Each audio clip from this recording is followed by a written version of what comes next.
A penalty kick takes about 400 milliseconds to reach the goal. A human goalkeeper needs around 600 milliseconds to see the ball, process it, and move. Do that math. The ball arrives before the keeper's brain does, which means every save you have ever seen was not a reaction. It was a gamble, placed before the ball was even kicked. And once you understand how that gamble works, you will never watch a shootout the same way again. This summer, the World Cup will come down to moments exactly like this, and when a team loses on penalties, you'll hear the same sentence you've heard your whole life. Penalties are a lottery. Commentators say it. Coaches say it. Losing managers have said it for 40 years. It's wrong. Penalties are not random. They are a psychology experiment running in front of 80,000 people, and the results are so consistent that scientists can see the patterns from the stands. Let's start with the goalkeeper, because the goalkeeper has a secret. In 2007, a team of researchers led by Michael Bar-Eli studied hundreds of professional penalty kicks, frame by frame. They logged where every shot went and what every keeper did.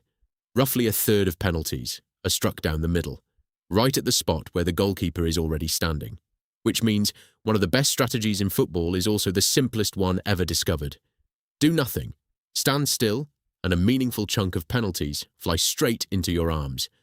The researchers ran the numbers, and staying in the centre was one of the most effective choices available. So how often did keepers actually stay there?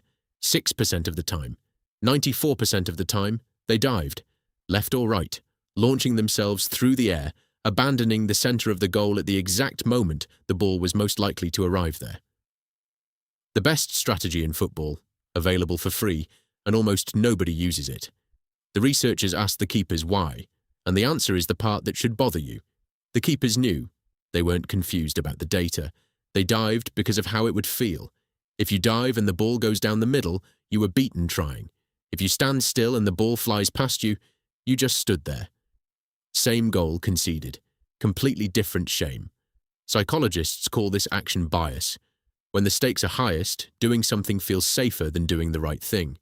Doctors feel it before prescribing. Investors feel it before selling. You feel it every time you refresh an app instead of sitting still for 10 seconds.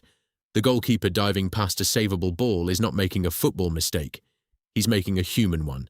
But the keeper is only half of the experiment, because 12 yards away, something stranger is happening to the man with the ball. On paper, the shooter has everything. The goal is over 7 meters wide. The keeper can't react in time. Professional players bury this kick in training over and over, week after week. The penalty, technically, is one of the easiest actions in the sport. Then someone makes it matter. A Norwegian sports scientist named Geir Jordet has spent years studying every penalty shootout in World Cup and European Championship history. Hundreds of kicks. And inside that footage, he found something almost nobody expected. The better the player, the more likely he was to miss. Players who had won major individual awards, the superstars, the ones you'd choose first, converted fewer of their shootout penalties than the players who hadn't. The status that made them famous became a weight. A regular player steps up with a chance to become a hero. A superstar steps up with nothing to win and everything to lose. Everyone already expects him to score.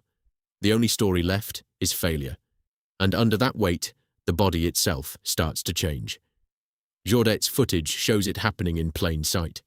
Players who rushed, who couldn't bear the waiting and started their run almost the instant the whistle blew, scored far less often than players who paused, breathed, and took their time. Players who avoided looking at the goalkeeper, who turned their back and stared at the grass, missed more too. Scientists call it self-presentation under threat. You'd call it what it looks like, wanting it to be over. And that's the cruelest part. The penalty doesn't test your technique. Your technique was settled years ago, on a training pitch, 10,000 kicks deep. The penalty tests whether you can stop your own brain from protecting you. Because that's what choking actually is. Under pressure, your mind stops trusting the automatic skill and starts supervising it, step by step. Like a man thinking carefully about how to walk downstairs. He falls. But here's where it goes deeper. Because it's not just the keeper, and it's not just the shooter. The shootout itself is tilted. Economists who studied shootouts found that the team kicking first seems to win more often. Some studies put it near 60%. The leading explanation isn't skill, it's dread. The team going second spends the entire shootout kicking to survive, always one miss from elimination, while the first team kicks to extend a lead. Same goals, same distance, different weight on every step. Some researchers argue the effect is smaller than first claimed, and the debate is still running. But the fact that a coin toss before the shootout might bend the result at all should tell you something. This was never a lottery.